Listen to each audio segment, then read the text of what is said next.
In the bitter cold of Wyoming Territory, 1887, a white wedding dress gleams against endless snow. Inside lies Sarah Mitchell, a bride abandoned at the altar and left to freeze in a merciless blizzard.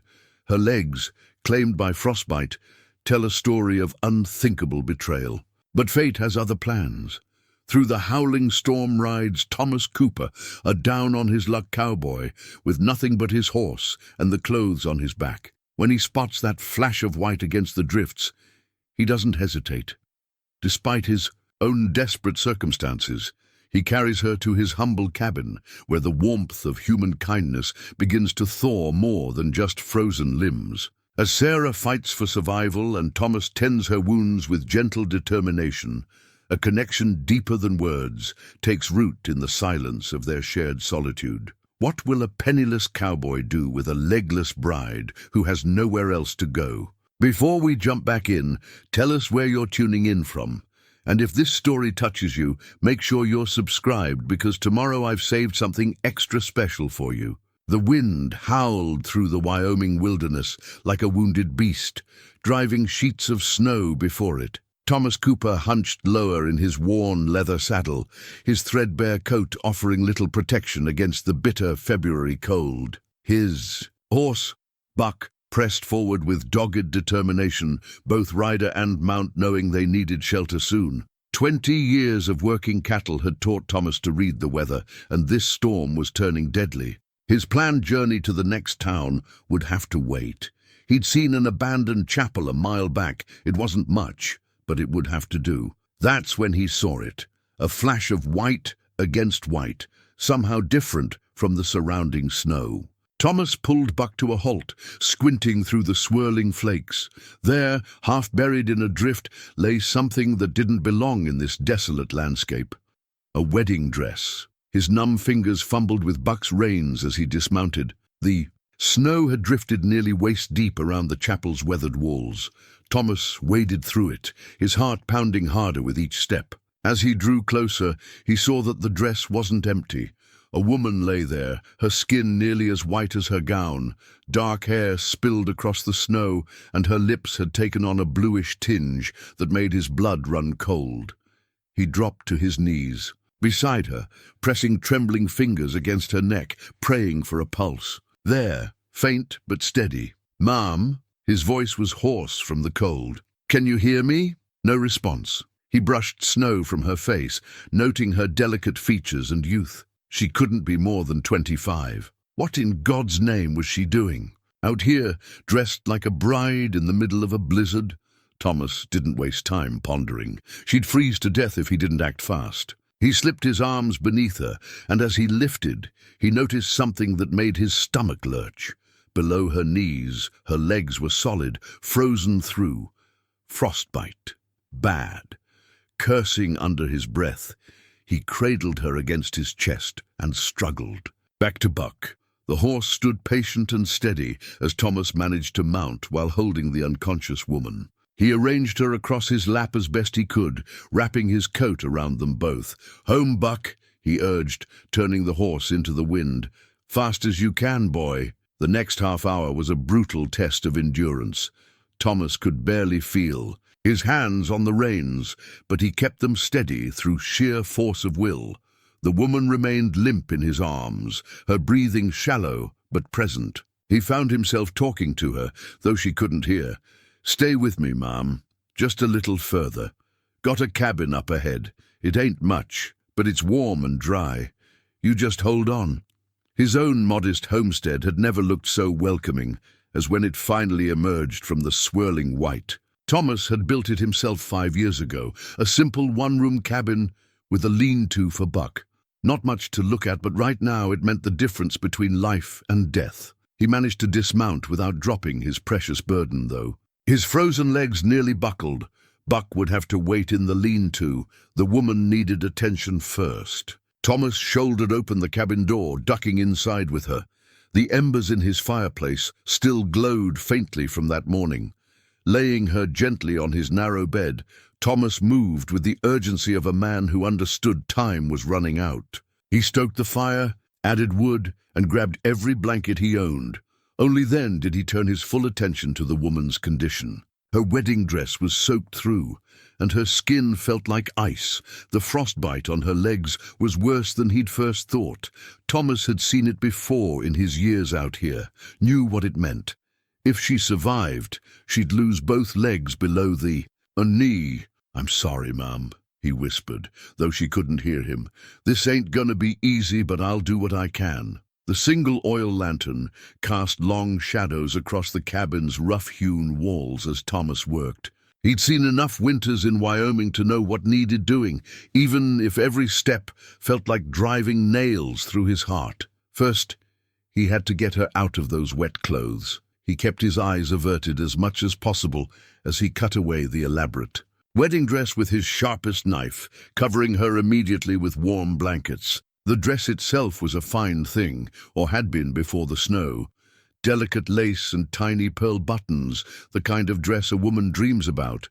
Now it lay in sodden pieces beside the bed, like the remnants of a broken promise. Thomas moved methodically, his weathered hands gentle but sure.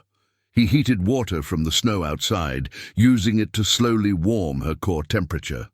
Her dark hair spread across his pillow as he worked, a stark contrast against her pale skin. The lantern's glow caught the gold of a wedding ring on her finger, and his jaw tightened at the sight. Someone had left her to die on what should have been the happiest day of her life.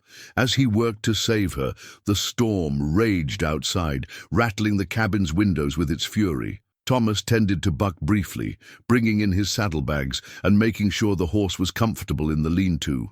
Then he returned to his vigil, feeding the fire, checking her pulse, and praying to a god he hadn't spoken to in years. Near midnight, she began to shiver violently, a good sign, though it pained him to watch. Her body was fighting back. He spoke to her softly. Words of encouragement carried on the warm air. "That's it, ma'am. You're stronger than this storm. Keep fighting." The real battle would come with her legs. Already, the line between frozen and living flesh was becoming clear. He'd seen men lose fingers, toes, even whole limbs to the merciless cold, but both legs. Thomas swallowed hard. She'd need a proper doctor, but the nearest one was 2 days' ride, and in this weather, dawn was breaking when she first stirred, eyelids fluttering. Thomas sat straighter in his chair, watching as awareness slowly crept across her features. Her eyes opened, dark brown he saw now, and fixed on him with confusion and fear. "Easy now," he said softly, keeping his distance, so as not to frighten her. "You're safe. My name's Thomas Cooper. Found you outside the chapel in the snow." She tried to speak, but her voice was barely a whisper. He helped her sip some warm water, supporting her head gently. "Sarah," she managed finally. "Sarah Mitchell. The wedding—" "Don't try to talk just yet, Miss Mitchell. You've been through an ordeal." But she persisted, her voice growing stronger with determination. "He left me there. Edward. He said he couldn't go through with it. Said he was sorry." A bitter laugh escaped her, turning into a cough. "Sorry. As if that made it right to leave me in a snowstorm." Thomas's hands clenched into fists, but he kept his voice steady. "Rest now, Miss Mitchell. We'll sort everything else out later." She started to nod, then froze as awareness seemed to spread through her body. Her face went even paler, if that was possible. I can't feel my legs." The moment he'd been dreading. Thomas took a deep breath. "The frostbite's bad, Miss Mitchell, real bad. When we can travel, you'll need a proper doctor, but I might lose them," she finished, her voice surprisingly steady. Their eyes met in the lantern light, and Thomas saw something there that made his breath catch. Not defeat, but a flicker of steel beneath the pain. "Yes, ma'am. I believe you will." Sarah closed her eyes, a single tear tracking down her cheek, but when she opened them again, that steel was still there. "Then I suppose," she said quietly, "you'd better start." "And calling me Sarah. Seems we're going to be spending some time together, Mr. Cooper." The following days brought a different kind of storm. As Sarah's body slowly recovered, the full weight of what had happened settled over her like a heavy blanket.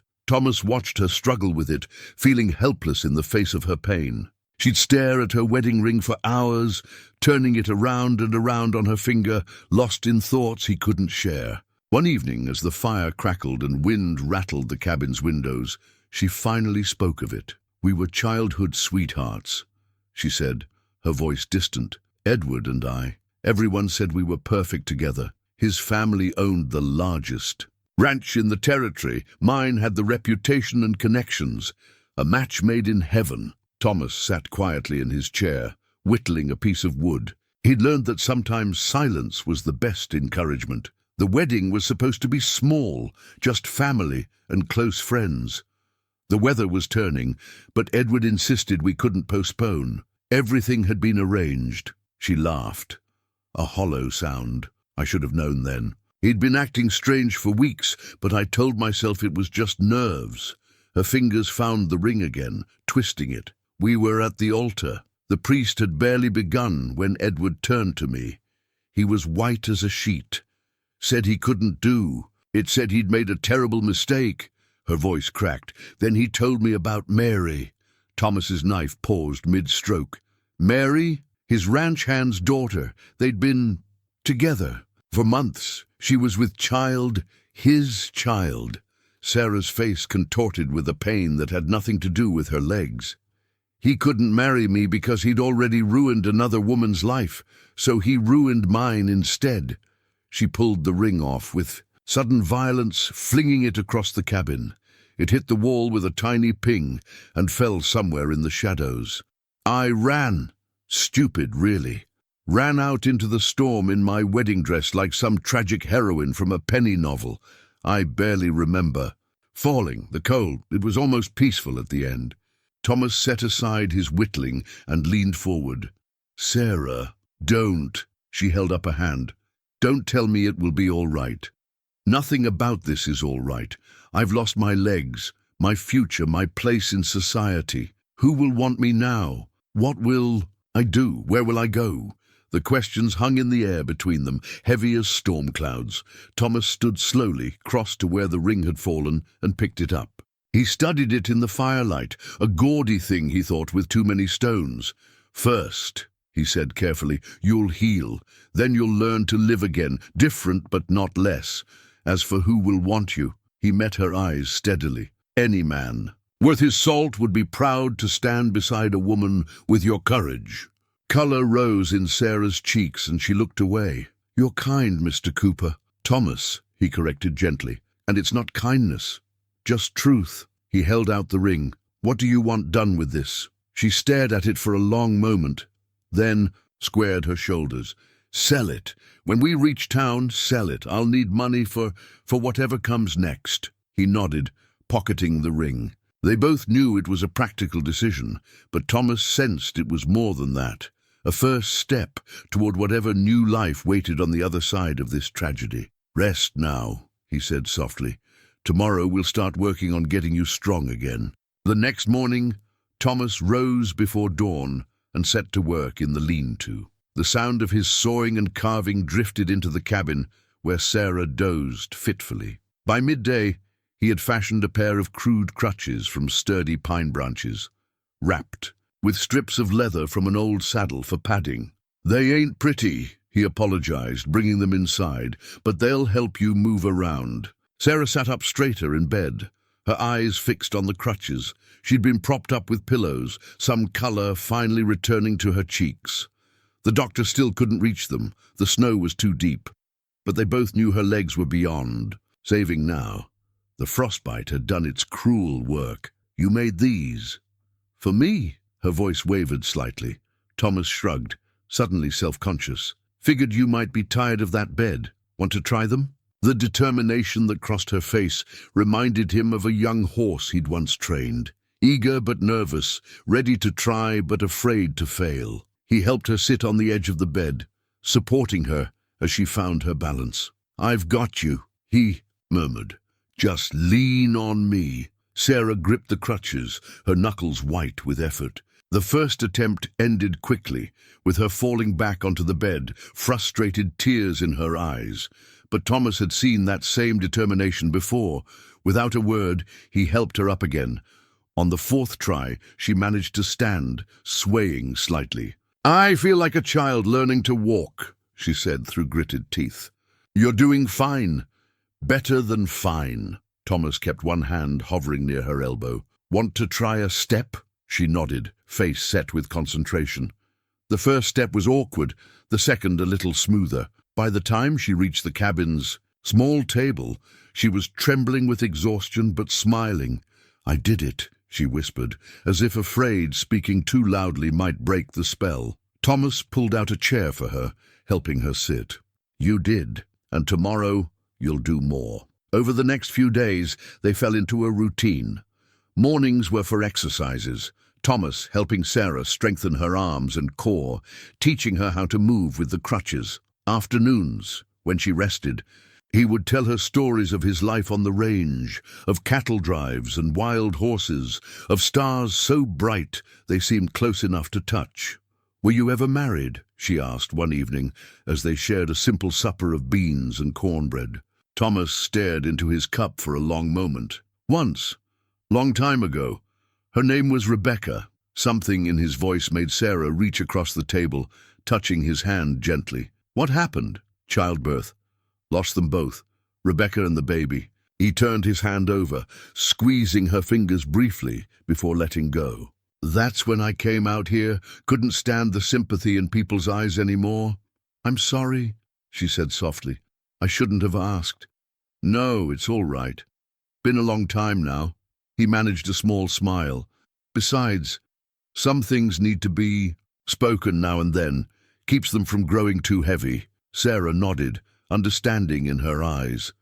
They sat in comfortable silence as darkness gathered outside, each lost in their own thoughts, but somehow less alone than before. As February stretched into March, the storms showed no sign of breaking.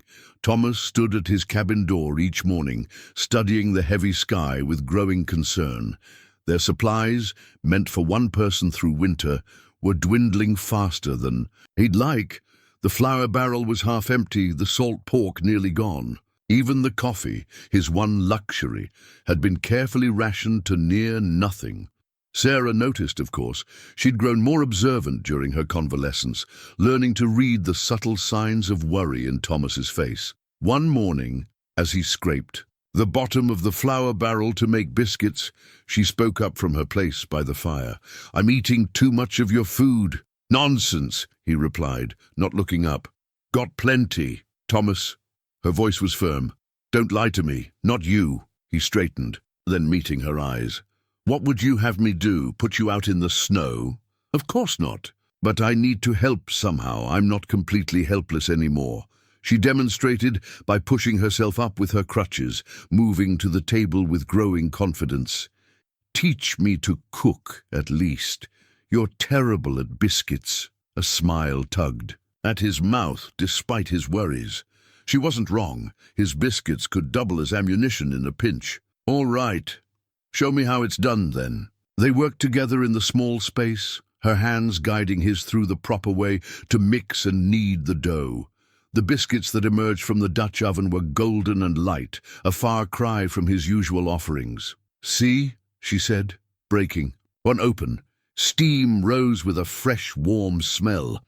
Much better. But the moment of triumph couldn't entirely mask their situation. That evening, Thomas pulled on his heavy coat. "Got to try hunting," he said, checking his rifle. "Storms let up some." Sarah watched him prepare with worried eyes. "Be careful. Please." He nodded, touched by her concern. "Always am." The hunting was poor. Game had been driven deep into shelter by the endless storms. After 2 days of tracking through knee-deep snow, all Thomas had to show was a single scrawny rabbit and badly frozen feet. Sarah helped him warm them by the fire, her touch gentle as she checked for frostbite.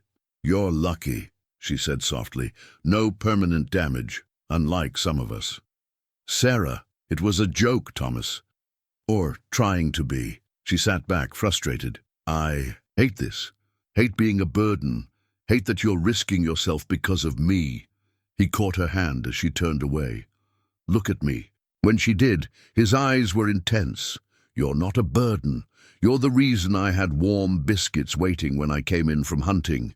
You're the reason this cabin feels like more than just walls and a roof for the first time in years. Tears spilled down her cheeks, but she didn't pull away. What are we going to do? What we've been doing. Survive. Together. He squeezed her hand. Spring will come. It always does. The next morning, Sarah found herself alone in the cabin. Thomas, having gone to check on Buck in the lean-to, her eyes fell on her wedding dress, still lying in the corner where Thomas had placed it after cutting it away that first night. She maneuvered herself over on her crutches, then carefully lowered herself to examine it. The once pristine silk was stained and torn, the delicate lace edging stiff with frost damage. Like her old life, it was beyond repair. She fingered a piece of the fabric, remembering how proud she'd been when trying it on, how her mother had cried happy tears at the sight of her only daughter as a bride. That's how Thomas found her, surrounded by pieces of silk and memory, tears falling silently onto the ruined dress. "Leave it," he said gently from the doorway. "Nothing there worth saving." Something in his tone sparked an unexpected anger in Sarah. "Like me, you mean?" Thomas blinked, taken aback. "That's not what isn't it?" Her voice rose sharply. Poor Sarah, ruined like her dress. Best to just move forward, forget who she was, what she lost. Pretend she's not half the woman she used to be. "Sarah, no!" She grabbed a piece of the dress, clutching it to her chest. "You don't understand. This was my life. I had plans, dreams. I was going to be someone's wife, run a grand house, have children. Now what am I? A cripple dependent on a stranger's charity." The words hung in the air between them like smoke. Thomas stood very still, his face unreadable. When he spoke, his voice was low and controlled. "Charity, is that what you think this is? What else would you call it? Humanity." He moved closer, kneeling beside her. "Basic human decency, and maybe something more, though you're not ready to hear that yet." Sarah's anger faltered. "Thomas, no, you need to hear this." He picked up a piece of the dress.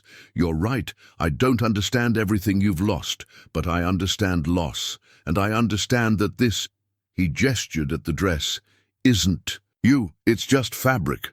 You're still here, Sarah, still fighting, still teaching a rough cowboy to make decent biscuits, still making this cabin feel more like home than it has in years." He reached out, gently taking the silk from her grip. "You don't need this anymore. What you need is bandages. For your legs." Understanding dawned in her eyes as he began tearing the fabric into strips. "You want me to use my wedding dress for bandages? Seems fitting." His hands kept working, creating neat, clean strips. "Transform something that represents your pain into something that helps you heal." Sarah watched him work, her anger draining away like snow melting in spring. Finally, she reached out and took a piece of the dress, beginning to tear it herself. Together they worked in silence, creating a pile of makeshift bandages from the ruins of her past. "I'm sorry," she said eventually, "for what I said about charity." Thomas shook his head. "Nothing to be sorry for. Sometimes storms need to break before the sky can clear." She smiled slightly at that. "Is that cowboy wisdom?" "No, ma'am, just truth." Early spring sunshine began to filter through the cabin's single window, casting golden light across the rough wooden floor. Sarah sat at the table, bent over a piece of paper Thomas had found in the bottom of his trunk. She'd been writing for hours, her thoughts flowing onto the makeshift journal like a river breaking free of ice. Thomas watched her from his place by the fire, pretending to mend a bridle while stealing glances at her concentrated expression. The changes in her over the past weeks were remarkable. Her movements with the crutches had become sure and steady, her upper body strengthening from the constant use. But it was more than physical. There was a new light in her eyes, a purpose in her bearing. "What are you writing?" he finally asked, curiosity getting the better of him. Sarah looked up, tucking a loose strand of hair behind her ear. "My story, all of it. The wedding, the abandonment, the storm." She paused, meeting his eyes. "The rescue. I thought perhaps, well, other women might draw strength from it someday." "They would," he said softly. "You're the strongest person I know." She laughed at that, a real laugh, one that filled the cabin with warmth. "A one-legged woman who can barely feed herself. A survivor," he corrected. "Someone who looked death and heartbreak in the face and chose to live anyway. That's real strength, Sarah." She considered this, tapping her pencil against the paper. "I never thought of myself as strong before. Back home, everyone treated me like fine china, something pretty to be protected and displayed. Even Edward," she shook her head. "Perhaps that's why he couldn't tell me the truth sooner. He thought I'd break." "His mistake," Thomas said, returning to his bridal work, "though I can't say I'm entirely sorry for it." The words slipped out before he could stop them. Sarah's pencil paused mid-word, and the cabin suddenly felt very still. "What do you mean?" she asked quietly.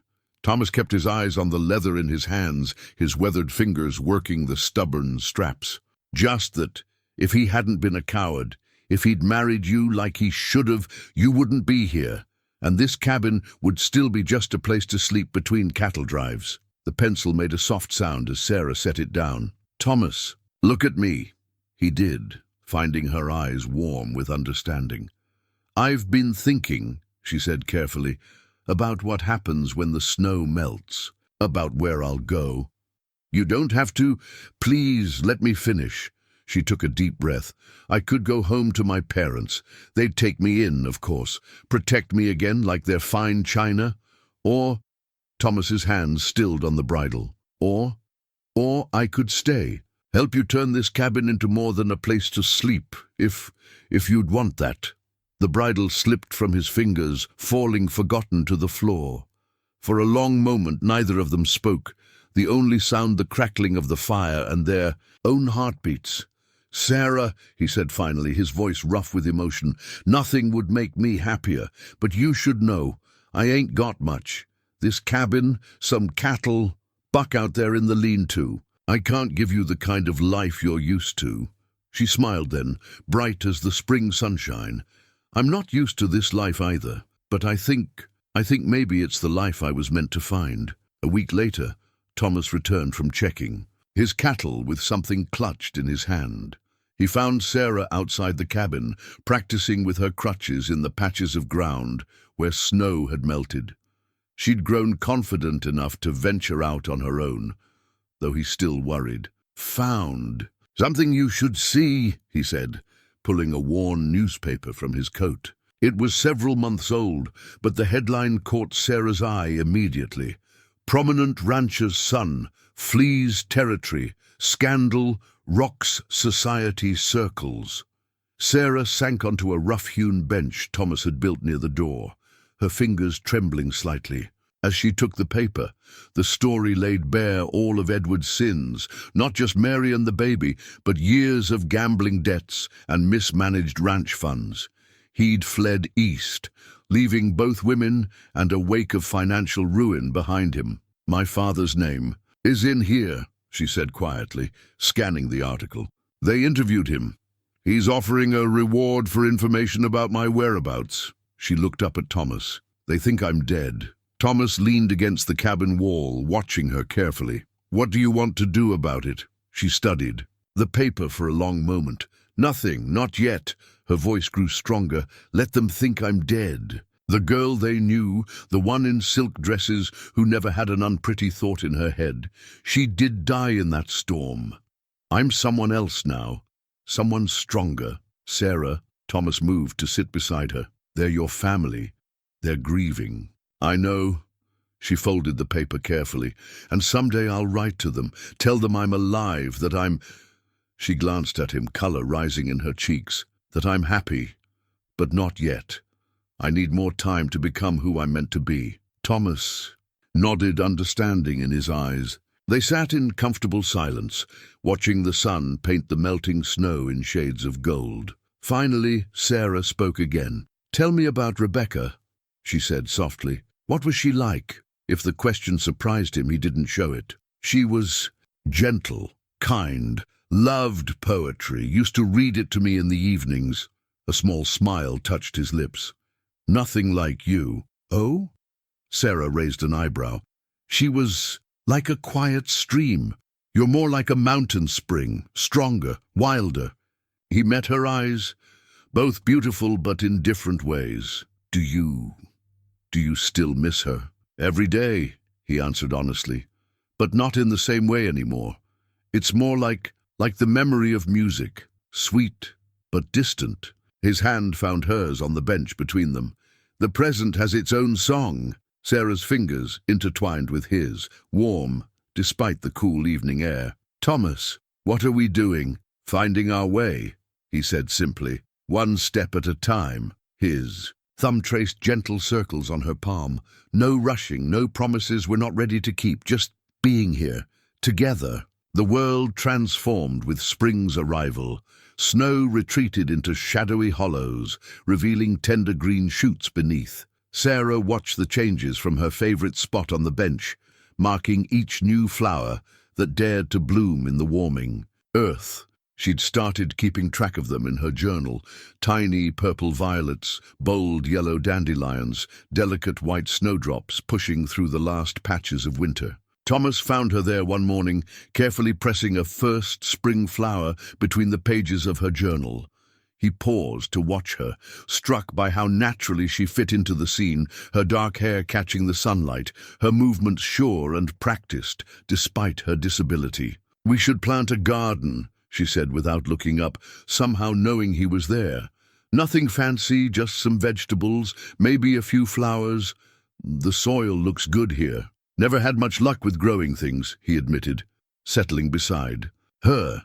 Sarah smiled, closing her journal. "Good thing you've got me then. My mother's garden was the pride of the territory. I learned a thing or two." "Your mother?" Thomas hesitated. "Have you thought more about writing to them?" "Every day." She traced the leather cover of her journal. "I've started the letter a dozen times, but how do I explain?" She gestured at her legs, at the cabin, at him. "How do I tell them that losing everything helped me find myself?" "Tell them the truth," he suggested, "about all of it, including us." Her heart skipped at the word us. They'd been dancing around it for weeks, this growing thing between them, neither wanting to rush, both afraid of breaking the delicate balance they'd found. "And what would I say about us?" she asked softly. Thomas reached out, tucking a strand of hair behind her ear. His fingers lingered on her cheek. "That broken down. Cowboy found something more precious than gold in a snowstorm, that he's trying his best to be worthy of it." "Thomas." She leaned into his touch. "You've been worthy since the moment you carried me out of that storm." He shook his head. "I just did what any man would do." "No," she said firmly. "Any man would have taken me to town, left me with the doctor, gone on with his life. You stayed. You helped me rebuild mine." The morning sun painted everything in shades of gold and promise. A warm breeze carried the scent of thawing earth and new beginnings. Thomas's hand slid from her cheek to the nape of her neck, gentle but sure. "Sarah," he whispered, "may I kiss you?" Her answer was to close the distance between them, pressing her lips to his. The kiss was soft, tentative at first, then deepening like spring snow melting into mountain streams. When they finally parted, both were breathing quickly, and Sarah's eyes shone with something that put the morning sun to shame. "Well," she said, a smile tugging at her lips, "I suppose that's one way to tell them about us. The spring thaw brought more than just flowers. It brought decisions that could no longer be postponed." Thomas spread a weathered map across the table one evening, its creases deep from years of folding and refolding. Sarah leaned over it, her fingers tracing the inked lines of rivers and mountain ranges. "Nearest town with a proper doctor is here," Thomas said, pointing to a spot that seemed impossibly far from their tiny cabin. 2 days' ride in good weather. You need medical attention, Sarah, real medical attention, not just my rough doctoring." She nodded, but her eyes remained fixed on the map. "And after? What then?" The question hung between them, heavy with possibility and fear. Thomas pulled up a chair beside her, their shoulders touching. "That depends on what you want. Could go to your family." He tapped another spot on the map. "Or there's a bigger town here, with better doctors, people who could help. You learn to be a cripple." The word was sharp, but her voice held no bitterness now. I already know how to be that, Thomas. What I want to know is... She turned to face him. Where will you be? Wherever you are, he answered without hesitation. If you'll have me... Sarah's hand found his, squeezing gently. I think you know I will. She looked back at the map. But I don't want to go to my family, or to some big town. I want to come back here. Sarah, are you sure? This life, it's hard enough with 2 good legs. The winters are brutal, the work never-ending. You'd be so far from everything you know. No, she corrected him. I'd be exactly where I belong. With everything I know now matters. She straightened in her chair. I'm not the same woman who arrived here in a wedding dress, Thomas. That life, parties and social calls and endless propriety, it feels like a dream now. This is real. You, this cabin, the work we could do together. Thomas studied her face, seeing the determination there. It won't be easy. Nothing worth having is. She smiled. Besides, I have plans. We could expand the garden, maybe start keeping chickens.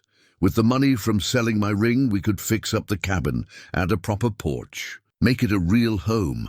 Our home, he said softly. Yes, she pulled the map closer. But first, I need to do this properly. We'll go to town, see the doctor. I'll write to my parents, tell them everything, and then she looked up at him, her eyes bright with purpose. Then I want you to marry me, Thomas Cooper. He blinked, startled. Shouldn't I be the one asking that? Probably. But I've already had one man make that decision for me. This time, I'm choosing for myself. Her voice softened.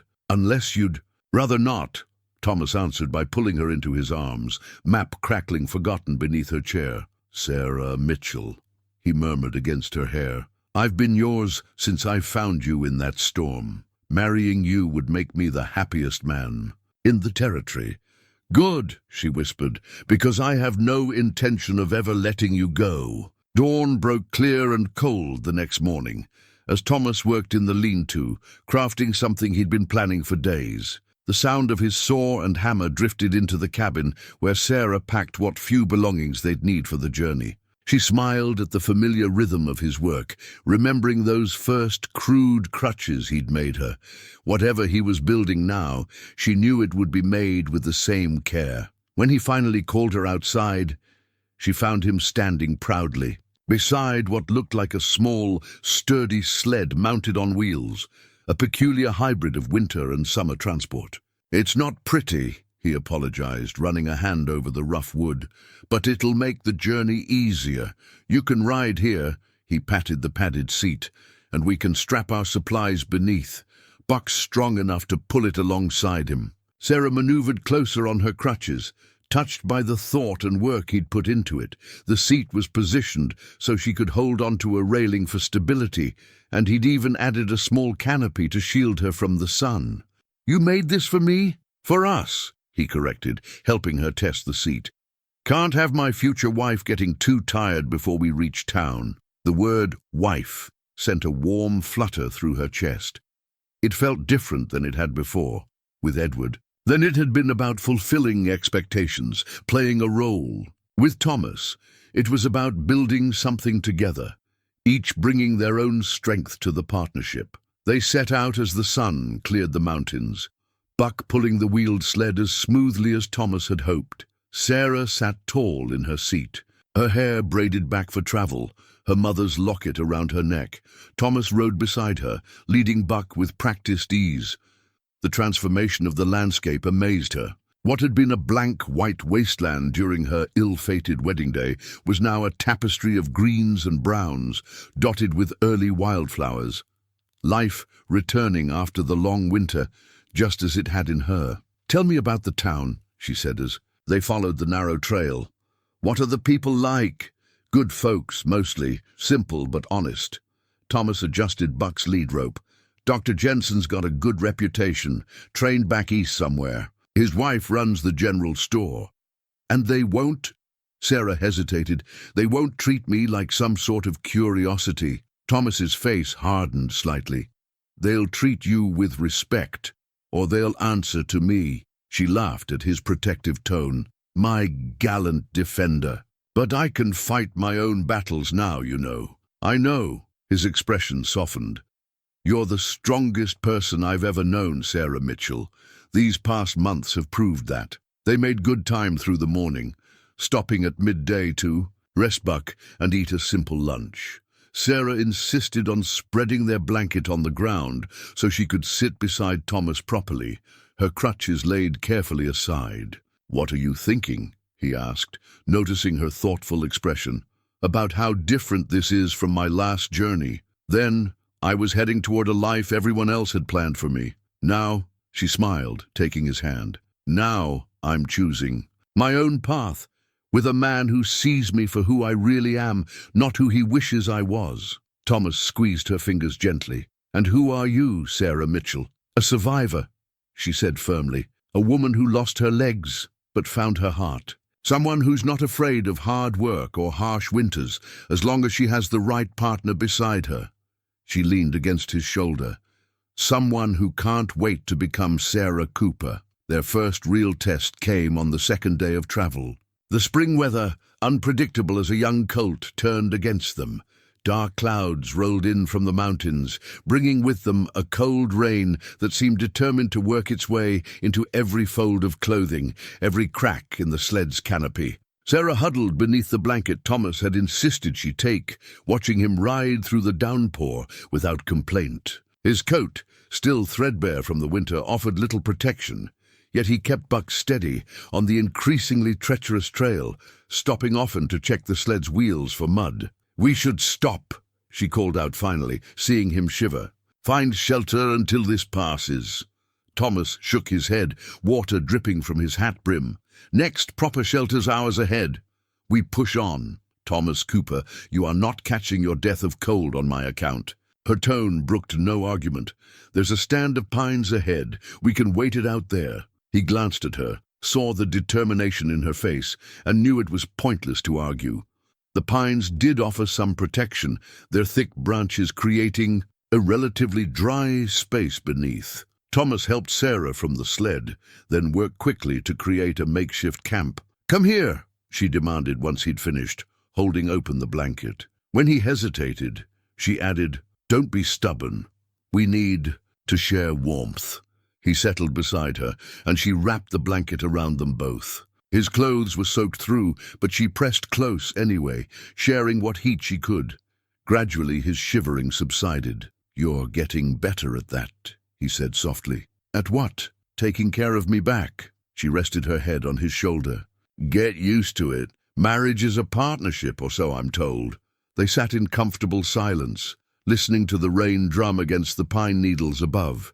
Sarah found herself studying his profile, the strong jaw, the lines around his eyes that deepened when he smiled, so different from Edward's smooth, pampered features. "I can feel you thinking," Thomas said, not opening his eyes. "I was just—" She paused, choosing her words carefully. "I was thinking how grateful I am that you found me that day. Not just for saving my life, but for showing me what real love looks like." Now he did look at her, his eyes soft. "And what does it look like? Like a man who builds crutches and sleds without being asked, who shares his last cup of coffee and never mentions the sacrifice, who looks at a woman with no legs and sees someone strong." She touched his cheek, feeling the rough stubble under her fingers. "It looks like you, Thomas." He turned his face into her palm, pressing a kiss there. "You make me sound like some kind of hero." "No," she said thoughtfully. "Heroes are for fairy tales. You're something better. You're real." The rain began to ease, sunlight filtering through the branches in scattered beams, but neither of them moved to break the moment. Sarah felt something shifting between them, like ice breaking up on a river, dangerous perhaps, but necessary for new growth. "Sarah," Thomas said quietly, "when we reach town, I want to do right by you. Get married proper, in the church, with witnesses. Give you at least that much of what you dreamed of." She shook her head. "My dreams have changed. All I want is you, a preacher, and maybe a dry day." She smiled. "Though I wouldn't say no to a new dress. One that's not quite so elaborate this time. You'll have it. And a ring that's yours alone, not a memory of someone else's promises. Just make sure it's simple, she said. Like us. He laughed at that. Simple. There's nothing simple about you, Sarah Mitchell. You're the most complicated, surprising, wonderful woman I've ever known. And yet you want to marry me anyway? More than I've ever wanted anything in my life. Milbrook came into view near sunset on their third day of travel, a cluster of wooden buildings and sturdy homes nestled in the valley like a handful of children's blocks scattered on a green blanket. Sarah sat straighter in her sled seat as they approached, smoothing her hair with nervous fingers. The town's notice board stood near the entrance, plastered with wanted posters, advertisements, and, Sarah's heart jumped, a missing person notice with her name and likeness. The reward offered by her father would have bought Thomas's cabin and land several times over. "Ready?" Thomas asked quietly, reining Buck to a stop. She nodded, though her hands gripped the sled's railing tighter. "As I'll ever be." Their entrance did not go unnoticed. Heads turned as they passed, whispers following in their wake. Sarah kept her chin high, but she could hear the murmurs clearly enough. "Isn't that Tom Cooper? Who's the woman? Did you see? She's got no—" "Hush, Martha. Don't stare." Thomas guided them directly to Dr. Jensen's house, which doubled as his practice. The doctor's wife, Emma, opened the door before they could knock, her round face creased with curiosity and concern. "Thomas Cooper, as I live and breathe. We'd heard you were snowed in all winter, and now you show up with—" She stopped abruptly, finally taking in Sarah's condition and the strange wheeled sled. "Mrs. Jensen," Thomas said formally, "this is Miss Sarah Mitchell. She needs your husband's professional attention, and we'd both be grateful for some discretion." Emma's face softened as she looked at Sarah. "Of course, dear. Come in, come in. John's just finishing with another patient." The doctor's waiting room was warm and clean, if sparse. Sarah managed the transfer from sled to chair with practiced ease, though she noted how Emma's eyes widened at the sight of her missing legs. Thomas stood protectively nearby, his hat twisted in his hands. "I'll just go fetch John," Emma said, disappearing through a door. They could hear her urgent whispers to her husband, though not the words themselves. "They seem kind," Sarah offered quietly. Thomas nodded. "They are. Known them for years. They'll help." Dr. Jensen proved to be a tall, thin man with gentle hands and keen eyes.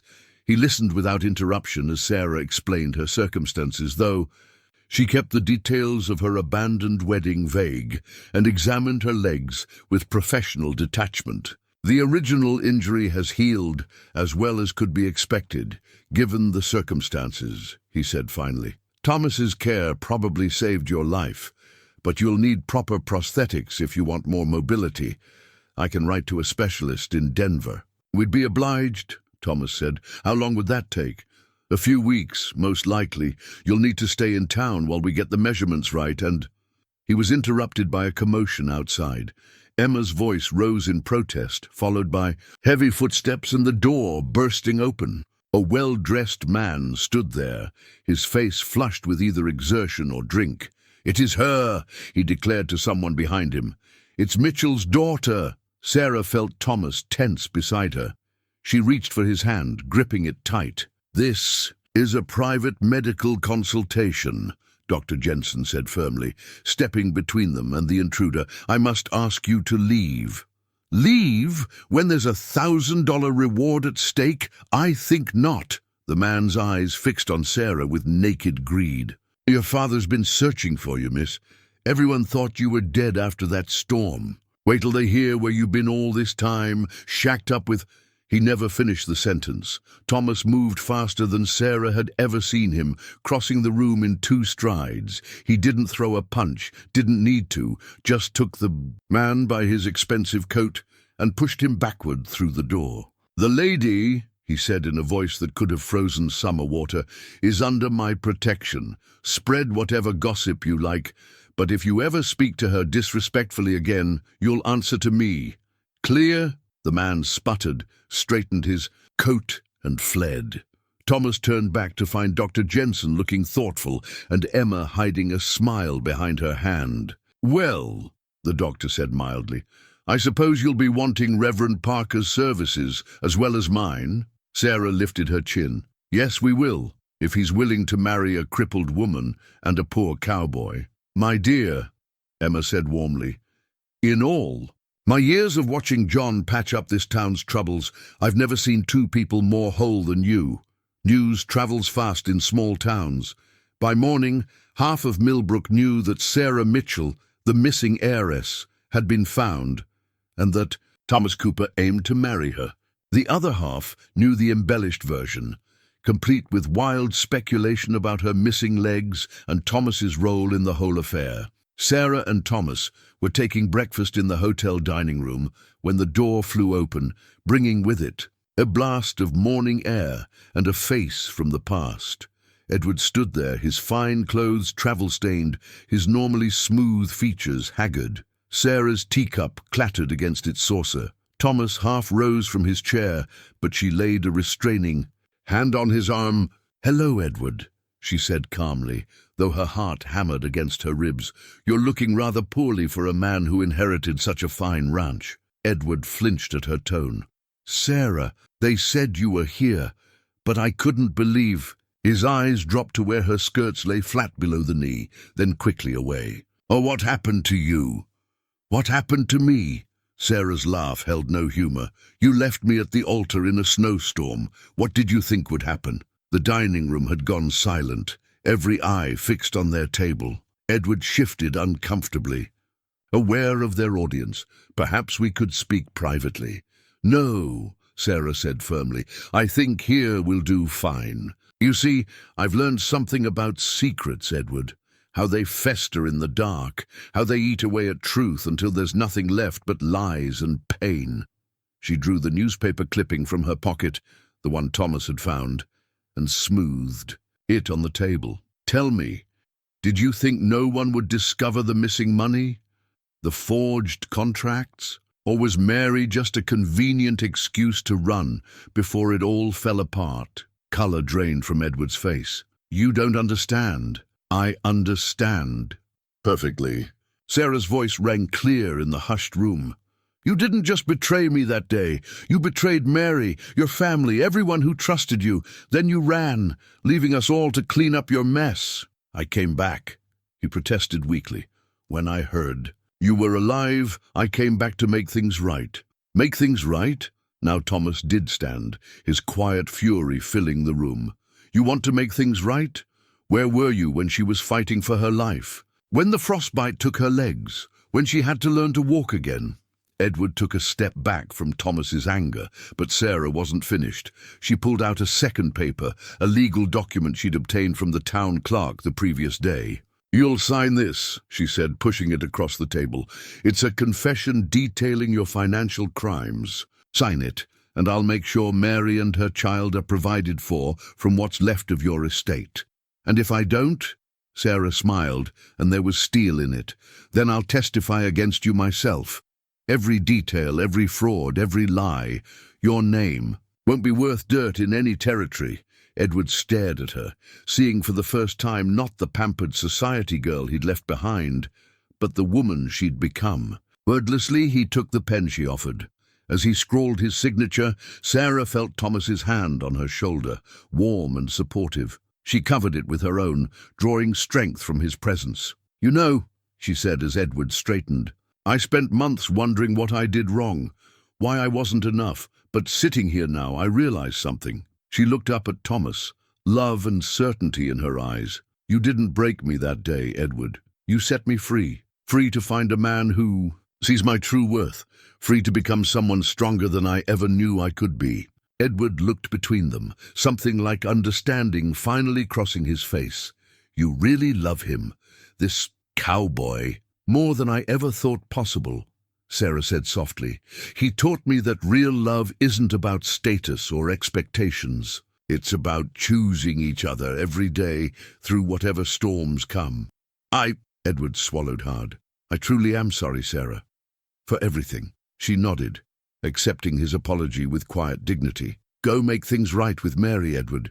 Be the man she needs you to be. That's all I ask." After he left, Thomas knelt beside her chair. "You're remarkable, you know that." Sarah touched his cheek tenderly. "I learned from the best. Now, shall we go see about that wedding license? I think we've waited long enough." Thomas helped her back into her wheelchair, a temporary loan from Dr. Jensen until her prosthetics arrived. As they left the dining room, Sarah held her head high, aware of the watching eyes, but no longer afraid of their judgment. She had faced her past and emerged victorious. The future, with Thomas by her side, stretched before them like a bright morning after a long storm. The coming days brought change as swift and sure as spring floods.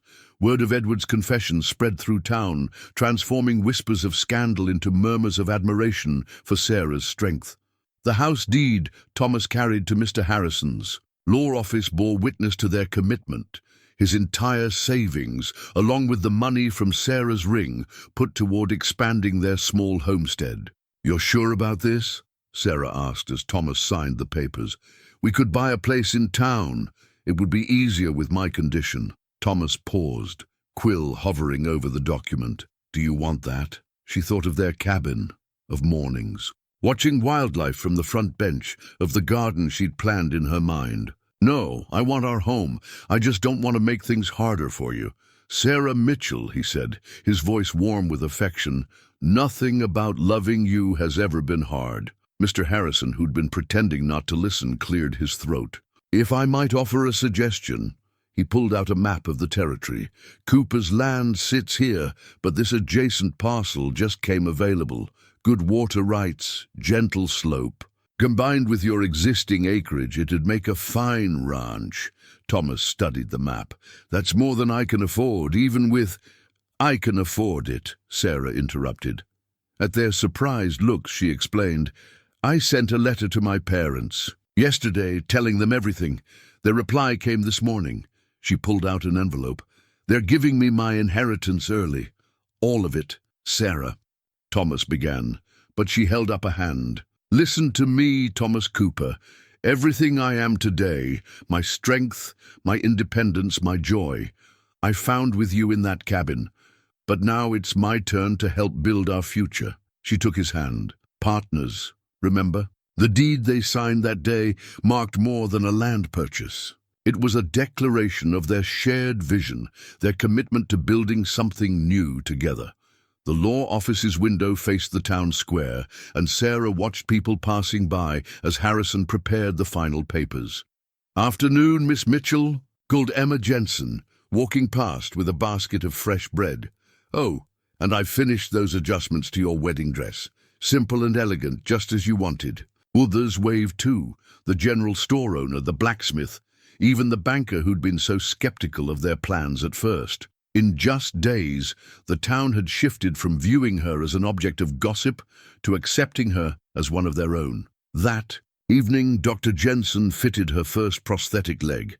It was a temporary one, meant to help her adjust while waiting for the custom-made pair from Denver. The wood was smooth, the leather straps carefully padded. "It'll take time to learn," the doctor cautioned. "Don't rush it." But Sarah was already eager to try, with Thomas standing ready to catch her if needed. Her first step was ungainly, the second a bit steadier. By the 10th, she was grinning through her tears. "Look at you," Thomas whispered proudly. "Knew you could do it." "We're doing it," she corrected him. "Everything. Together." Later, sitting on the hotel's porch, they watched the sunset paint the mountains gold. Sarah had insisted on walking the short distance, even though it left her tired and sore. Every step felt like a victory. "Got the final plans for the cabin addition," Thomas said, unfolding a rough sketch. "Proper bedroom, larger kitchen, even a study where you can write." Sarah leaned against his shoulder, examining the drawings. "It's perfect.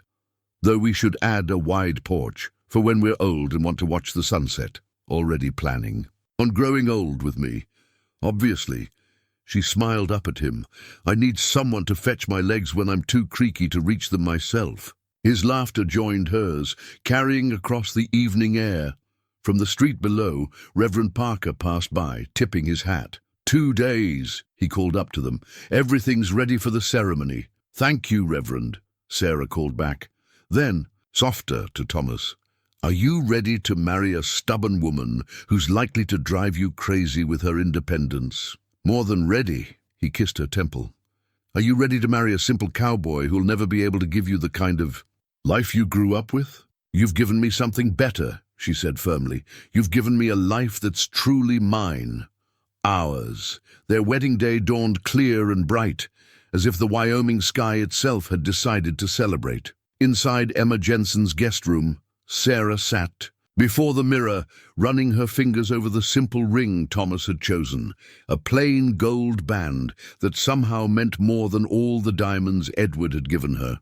Her new dress was everything she'd asked for, cream-colored cotton, elegantly simple, hemmed to accommodate her prosthetic leg. Emma had helped her practice walking in it, making sure she could move with dignity down the church aisle. You look beautiful, Emma said, pinning the last wildflower into Sarah's hair, and not just because of the dress.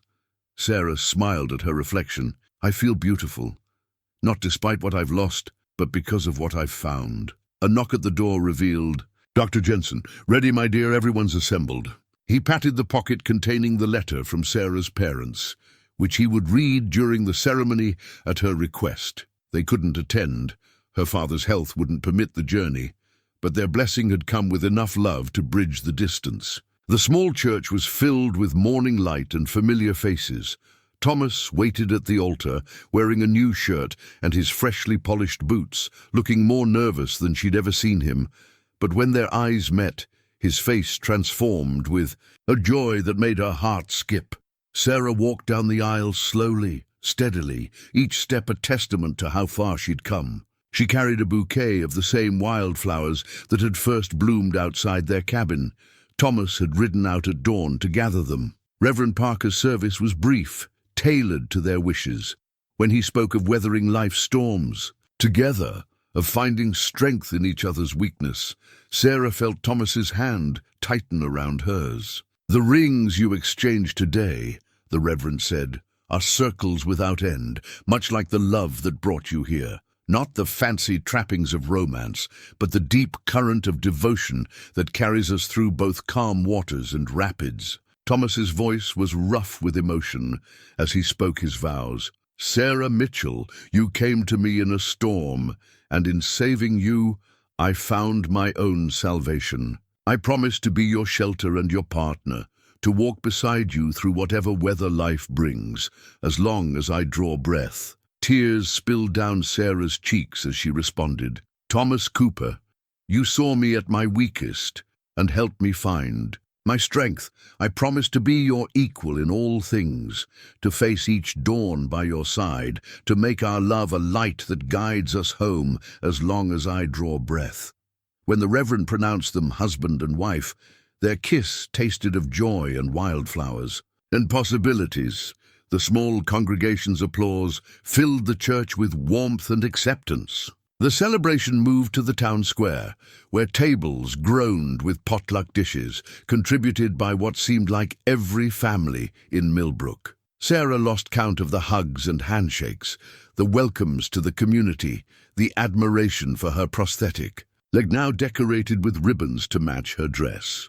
Dance with me, Thomas murmured in her ear as fiddle music started up.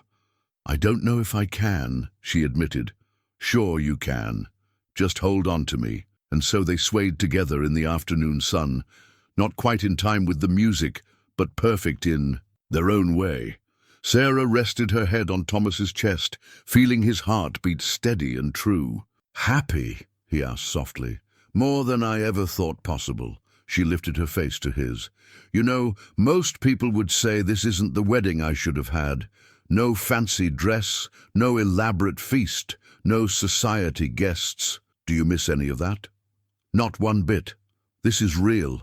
These people, she gestured at their neighbors dancing and laughing around them. They know us, really know us, and they're celebrating not just our marriage, but our whole story. Thomas brushed a kiss against her temple. It's quite a story. And it's only beginning, she said.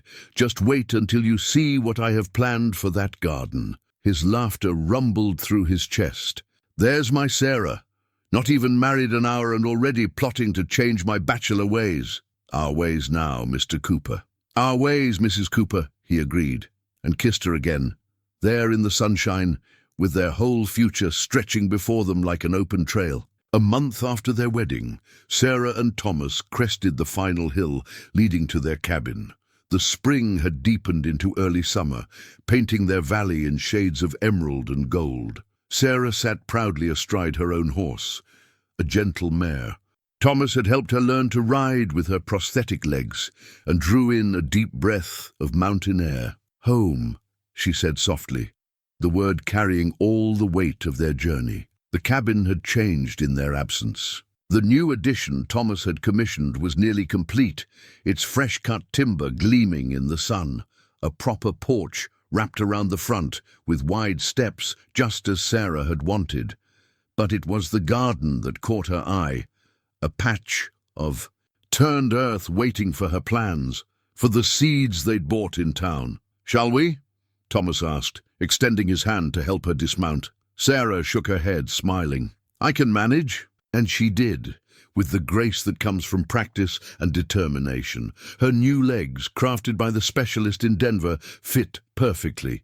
She'd insisted on staying in town until she could walk confidently with them, knowing that life on their ranch would demand nothing less. Together, they led the horses to the expanded lean-to, which now had room for both their mounts plus Buck. Their movements were synchronized, the product of growing intimacy and shared purpose. When Thomas reached for a brush, Sarah already had, the curry comb ready to hand him. "The contractor left the house key under the mat," he said as they finished. "Would you like to do the honors?" Sarah's eyes sparkled. "Actually, I have a better idea." Before he could react, she stepped into his arms. "Carry me across the threshold." Thomas laughed, sweeping her up as easily as he had that first desperate day in the snow. "Thought you were all about independence now?" "I am," she said, rapping, her arms around his neck. "And being independent means I get to choose when to let you carry me." He pushed the door open with his foot, carrying her into their expanded home. The new rooms were rough, but full of promise, like a blank page waiting for their story to continue. Sarah's writing desk sat in the study corner, already laden with papers, plans for the ranch, letters to her parents, and the beginning of the book she'd promised to write about their journey. "Welcome home, Mrs. Cooper," Thomas murmured, setting her gently on her feet. Sarah turned in his arms, framing his beloved face with her hands. "We did it," she whispered. "Everything we planned, everything we hoped. We're just getting started," he reminded her, but she shook her head. "No, my love. We started the moment you found me in that storm. Everything since then has just been us finding our way home." Through the open door, sunlight streamed across their floor like a blessing. Outside, their horses nickered softly, and somewhere in the distance, a meadowlark sang of summer and new beginnings.